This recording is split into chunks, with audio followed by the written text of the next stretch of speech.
UFC 263, Israel Adesanya versus Marvin Vettori 2. This is the rematch. This is definitely a very exciting pay-per-view event. Two title fights on this pay-per-view.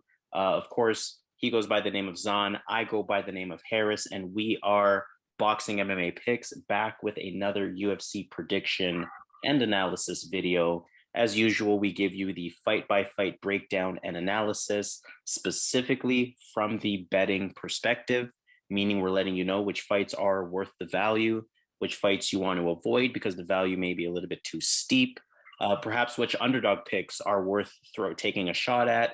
And if you stick around till the end of the video, you might even get a little bit of parlay action as well. Definitely all of that algorithmic stuff is greatly appreciated. Subscribe to the channel if you like what you hear.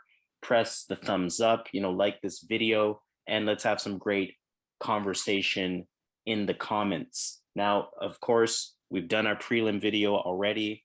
Take a look at that if you have not to this point. And we're getting to the main card, a more condensed main card in some ways. We only have 5 fights on here. But nonetheless, we're going to do what we do. Let's get into fight number 1. In that case, we have Paul Craig versus Jamahal Hill. Now, I'll start this one off. And of course, talking about Paul Craig, somewhat decent stand-up. It is Muay Thai-like, a lot of kicks, a lot of diverse kicks. Doesn't really have the best striking defense. He kind of stiffens up when he is hit and doesn't really move his head much either. We know that he has a decent takedown. Good at making positional improvements, good at opening opponents up for ground and pound and different things like that. We know ultimately he's a jiu-jitsu fighter as opposed to a wrestler. And a lot of his wins, of course, he has 14 wins. A lot of them are via submission. So that's definitely going to be a strength of his. And we know that he's going to look for the cage. He's going to look for clinch opportunities. He's going to look for takedown opportunities, 2 takedowns per fight. Yes, he is only 26%, but when you're still landing 2 takedowns a fight at 26%, that tells me you're attempting them a lot. And of course, that is going to be a factor in this fight. We know he wants that grappling match, as I mentioned.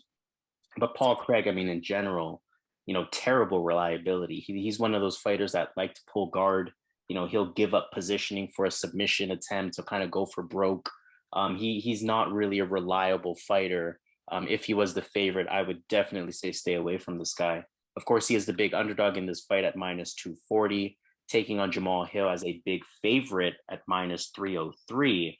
Jamahal Hill, he's coming off of a solid win versus Ovin St. Preux.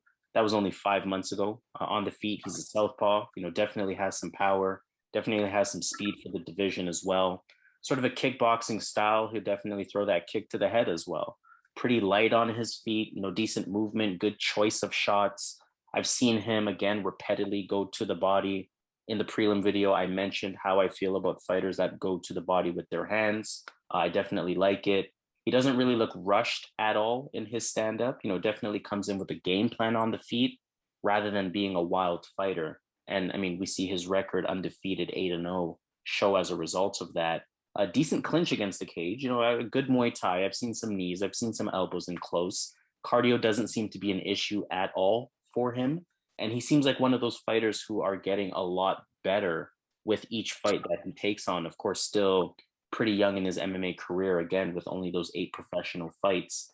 If you look at one of his most recent fights versus Dario Stosic, he was taken down 6 times. He was able to get up pretty effectively.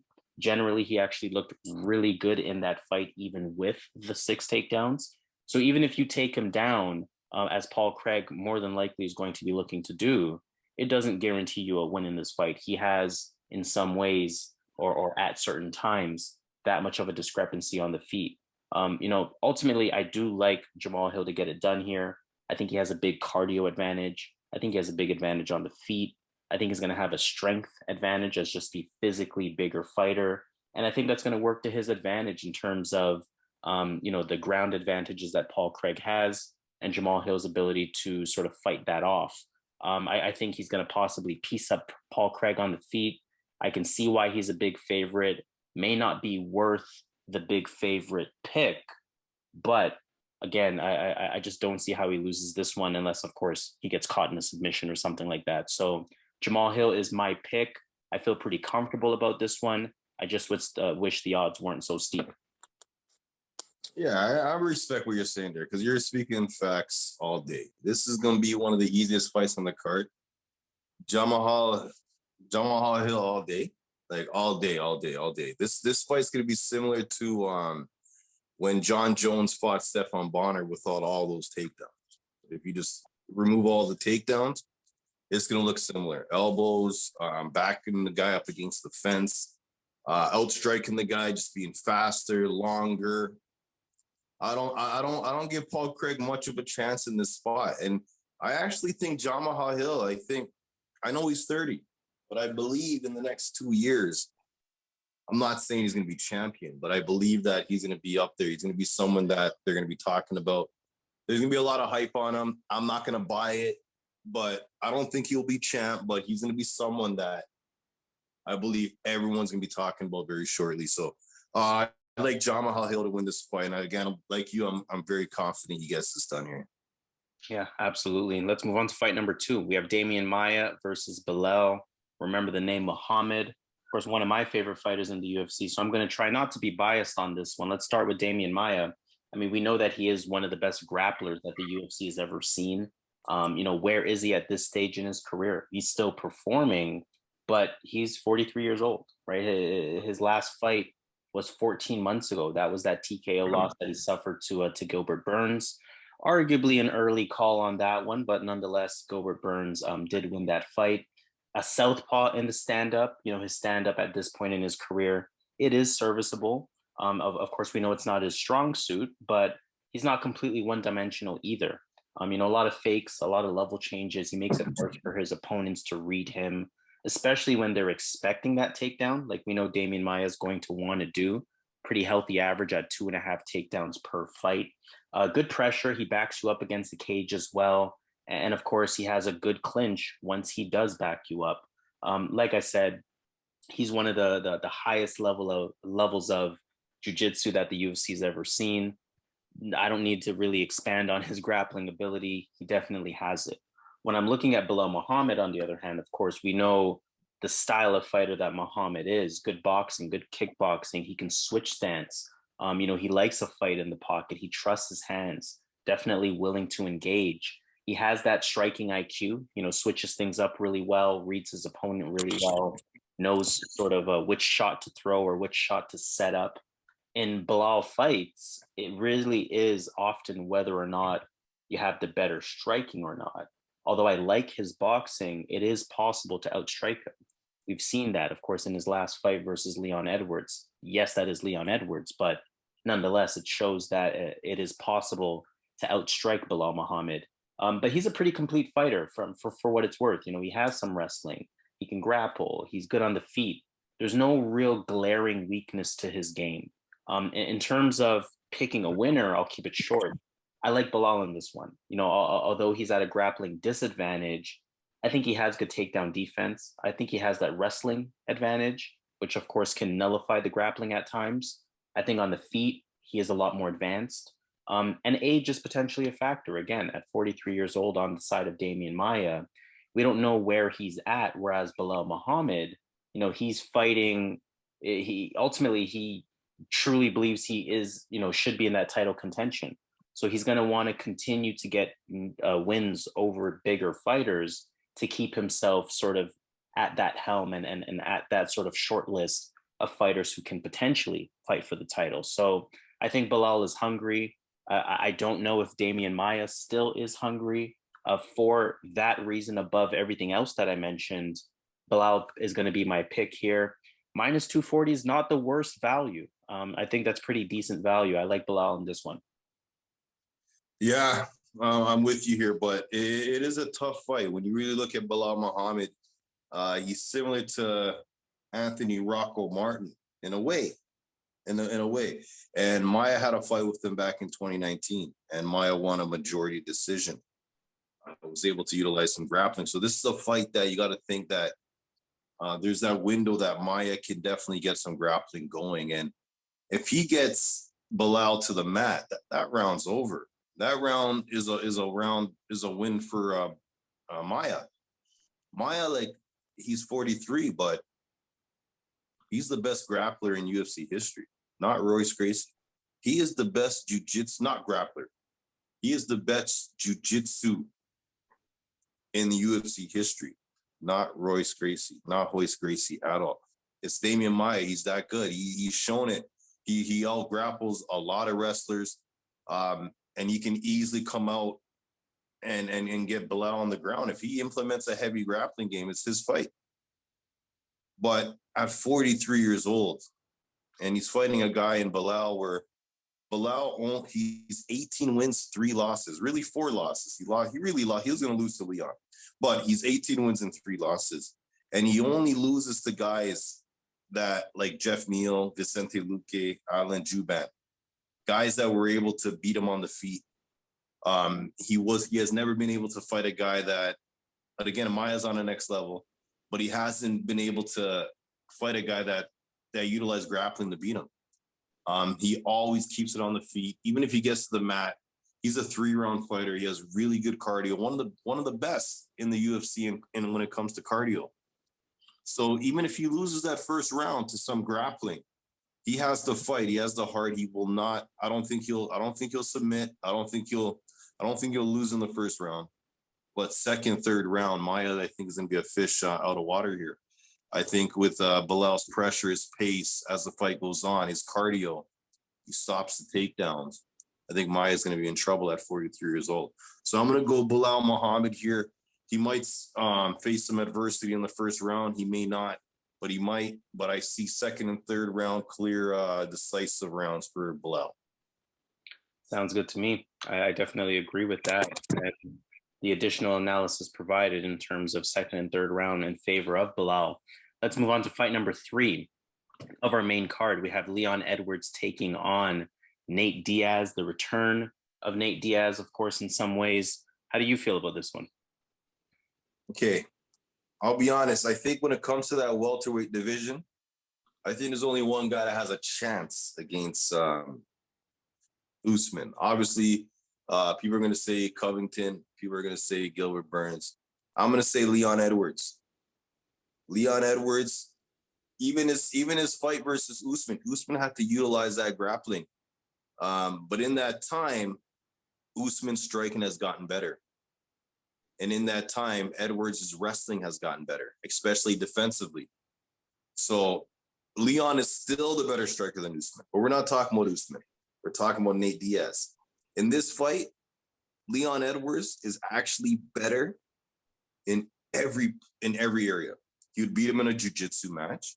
Because even though Nate Diaz is a jiu-jitsu fighter, you got to think that Leon Edwards would have the positional. And when they score jiu-jitsu, a lot of position. When you have that heavy position, that top game, passing guards, Leon can easily do that against Nate Diaz. So he'd win a jiu-jitsu match. He'd win a boxing match. He'd win a judo match. He'd win a taekwondo match. He'd win what else is there? Like, he'd win them all. He'd win a UFC match. He'd win every single match against Nate Diaz. So I'm going to pick Leon Edwards. I think this is the easiest fight in a long time on the main card. I think Leon Edwards beats him every second of this fight. What do you think?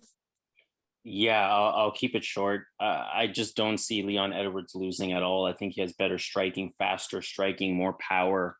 Obviously, not as inactive. Obviously, he's at the top of contention. I don't see Diaz being a threat here at all. Obviously, minus 575 declares that in some ways. I wish that was lower, even minus 300. I would be all over. But steep odds, definitely. But yeah, Leon Edwards all day. I think if they fought 100 times, Edwards would probably win 99 of them, if not 100. 100. I'm going Leon Edwards as well. He's going to be my pick. So let's move on to fight number 4. We have our co-main event of the evening and our first title fight of the night. We have Deiveson Figueiredo versus Brandon Moreno. This is an interesting one. Obviously, we know that both of these guys fought not too long ago, had a very impressive fight in general. One of the fights of the year in some ways. I think my analysis here is going to be a little bit different because ultimately I think that in that fight, Moreno, I'm not going to say overperformed. I'm going to say Moreno almost surprised Figueiredo in terms of being able to keep up with him. Whereas Figueiredo, he had to sort of make adjustments to, continue to be at that champion level. Obviously, it ended up in a draw. Obviously, we knew that this fight was going to happen again. I think this time around, Figueiredo is going to be more prepared for Moreno. And Moreno is very confident in his ability. He said that one thing that he was worried about in their first match was Figueiredo's power. He said he felt it, and he said it's no longer a concern of his. So he's a lot more confident going into this fight. I think that is something to be aware of, and I think that's something to be weary of in terms of Brandon Moreno's ability to pull this one off. But I'm going to side with the champ. I think this is Deiveson Figueiredo's fight to win.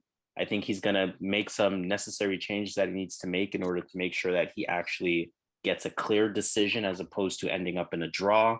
Again, the analysis here is a little bit different. In title fights, it always kind of ends up happening that way. But I'm going to go with the champion. I think the title is going to stay in his hands. Deiveson Figueiredo, that's my pick. Love it. Now, when I look at this fight, now I can look at all the fights they had before this. I can look at all the fights they had and do a deep video. But all I did was watch the previous fight.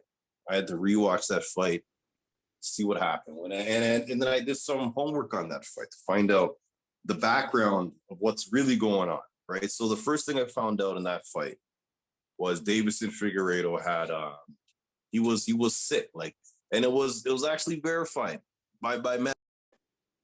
You cut out there. You cut out there. You said he was sick in that last fight. It was verified by. Yeah, check it out. He was sick in that last fight. Brandon Moreno has a lot of heart, and he's gonna be hard to put away because he takes the shots. He takes the shots really well. But I'm gonna make this quick instead of just. I watched the first fight. I thought Deiveson won the fight even with the point deduction. I thought he should have. I don't think this match should be happening right now. Just like if you go to MMA decisions, a lot of people have Figueiredo winning that fight as well. So I think even with the point deduction, he won the fight. Now imagine there was no point deduction. It'd be clear cut. Figueiredo won that fight. So I'm 100% on Figueiredo's side. I think he won the first fight. And I think he's going to win the second fight. So I'm going to go Figueiredo here, and I think he's going to get the finish. I think, Moreno's pissing him off, man. Moreno called the guy. Did you hear what he said to him? No, I didn't. Okay, man. It's childish, but he's something, but he hates the guy, something. He's so ugly, man. That's what Moreno said. So he's pissing off the Dragon, Figueiredo. He's taking it personal. So I think Figueiredo's gonna because Figueiredo responded. So I think Figueiredo here is gonna come out. I think Moreno is barking up the wrong tree by making it personal, by calling the guy ugly. You can't call a grown man ugly. And he did that. So I like Figueiredo here with the extra incentive here to get this done. He insulted his manhood. He's gonna win this fight. You think he's gonna knock him out? Yeah, I'm not mad at the knockout at all. To your point, he definitely should have won that first fight. I think he wins the second one, and I think he retains his title. So why don't we move on to our main event of the evening? Israel Adesanya versus Marvin Vettori. Speaking of rematches, I think this is the third one on the card, if I'm not mistaken. Let's talk about it. Middleweight title fight. How do you feel about this one? I think this is one of the best breakdowns this is one of the fights that I've been looking forward to break down. This fight is a really good fight. The first fight was a close fight. Vettori obviously lost the fight, a close decision. But he, on every judge's card, he won the third round. On every judge's card. And a couple of reporters said Vettori won the fight, but the majority had Adesanya winning that fight. Now, when I look at the improvements they made from the last fight till now, I think Vettori got a bit better than Adesanya has gotten in that time. I still believe Adesanya is the better striker, but I believe that Vettori is getting more. He's becoming a better striker. He's not on Adesanya's level. Adesanya is probably the best striker in the whole UFC. But as you've seen in the last fight, when the cardio goes down after the second round, Adesanya, I'm not sure he's a 5-round fighter. Like, I'm really not sure Adesanya is a 5-round fighter. And Vettori, his style, his ruggedness, he is a 5-round fighter. And in this fight, he's gonna have the wrestling advantage. In the last fight they had, it was close, but obviously he won the third round. And then imagine there's 2 more rounds to go. I think if this gets to the third round, I think if Vettori survives and doesn't get knocked out in the first 2 rounds, I think he can cause a lot of trouble in the third, fourth, and fifth. And unlike Jan, I know Jan's the bigger guy, but I think Vettori just has a bit more violence to him. Like, he's really angry. This guy is really pissed off. Him and Adesanya have been going back for a couple of years now. Vettori earned his spot, and now he's finally there. I think he's going to make the most of it. I think that I know Jan was much bigger than Adesanya when they fought, but I think he's shown how human Adesanya is. Again, Adesanya should win this fight, as he is the favorite in this fight. He is the champion. But for some reason, I just believe Vettori has gotten a bit better than Adesanya has since that time. And I just believe that Vettori has some violence to him, man. This guy's crazy. And I think he's going to pull it off, man. I think if he survives that first round, that first 2 rounds, I think that as the fight goes on, the third, fourth, fifth, I think those are his rounds. I think his cardio is better. And if he gets this to the mat, and if Adesanya can't get up that easy, Vettori can have a wide decision here. But again, Adesanya should win. But I think there's a lot of reasons Vettori's going to win this fight. So I'm going to go with the Italian here. I think he gets it done. I think we have a new champion here. I'm going to go Marvin Vettori. Yeah, it's interesting that you say that, and to your point of, really looking forward to breaking down this fight in terms of how it's going to happen. In a lot of ways, you took the words right out of my mouth, right? I mean, I think Marvin Vettori, he's been obsessed with Israel Adesanya since they fought in April 2018. And it almost sounds like Israel, I'm not going to say he's scared. I'm definitely not going to say that. But it almost sounds like Israel doesn't want to get him too riled up. He'll say, oh, you're holding on to a fight that you lost. You're holding on to a split decision. Come on, get over it, da-da-da-da-da. It's not as, his mouth is not as slick when he's referring to Marvin. And sometimes when it is, it's really just getting this Marvin Vettori guy who definitely has a really interesting personality.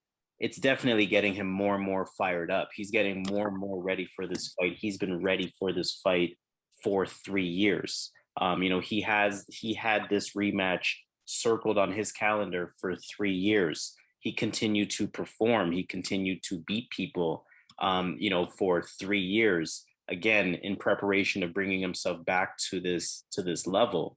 He beat Cesar Ferreira. He beat Andrew Sanchez, Carl Roberson, Jack Hermanson, Kevin Holland. And now here we are 3 years later. He finally gets that shot at Israel Adesanya again. Again, I think to your point, we know he has that wrestling advantage. We know Jan Blachowicz, to your point, made Adesanya look human. Yes, of course, bigger, but we know Marvin Vettori is a pretty huge middleweight.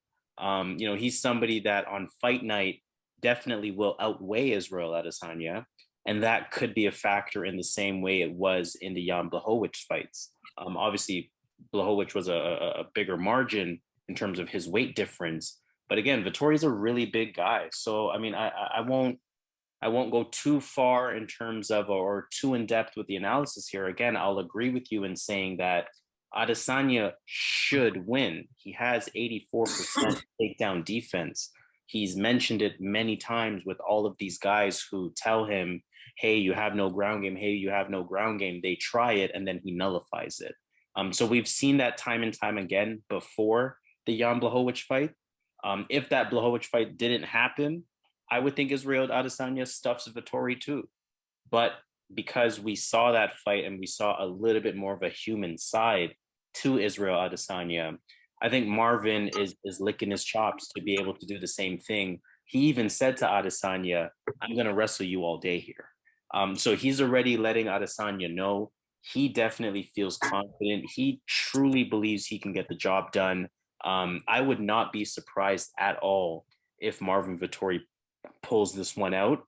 And again, based on how I'm seeing this fight, or based on how I'm potentially seeing the way this fight can go, I think Marvin Vettori is going to be my pick as well.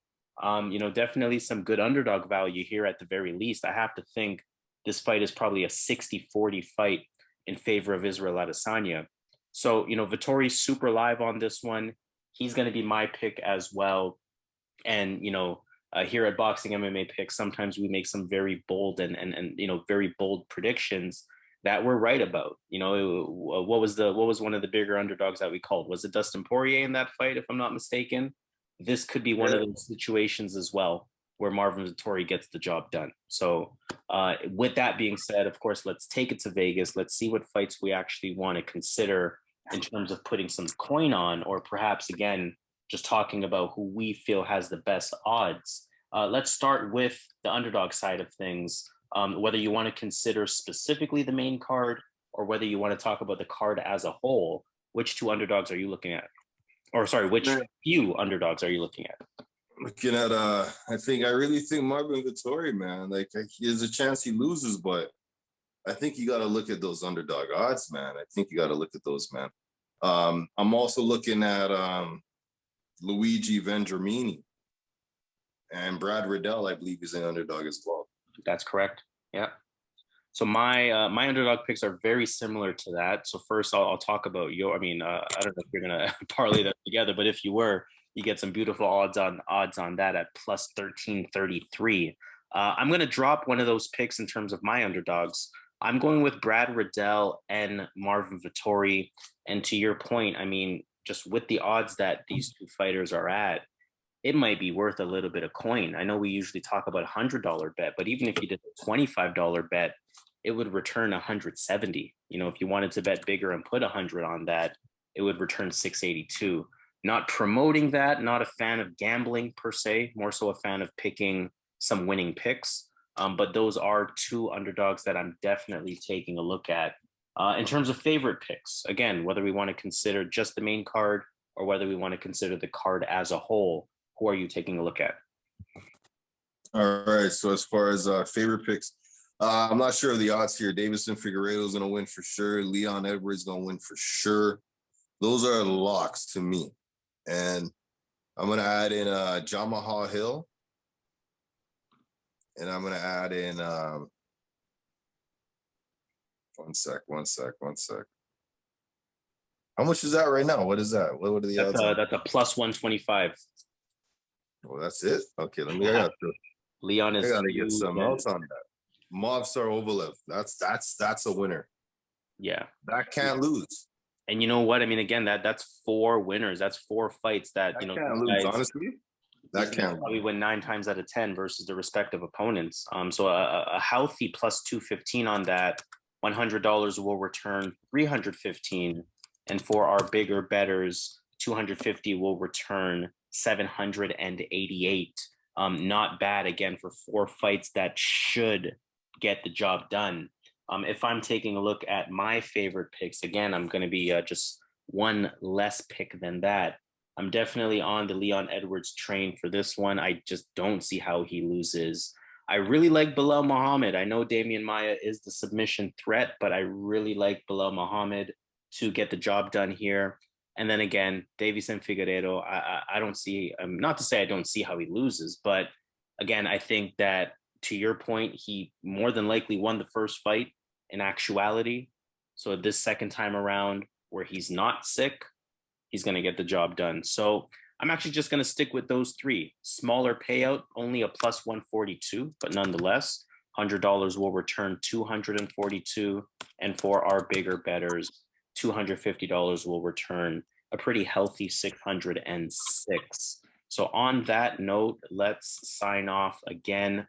all that algorithmic stuff definitely helps us out a lot. We definitely appreciate it. Subscribe to the channel, press the thumbs up on this video, share it with anyone you know, and more importantly, let's have a really good conversation in the comments. You know, which underdog picks are you thinking about?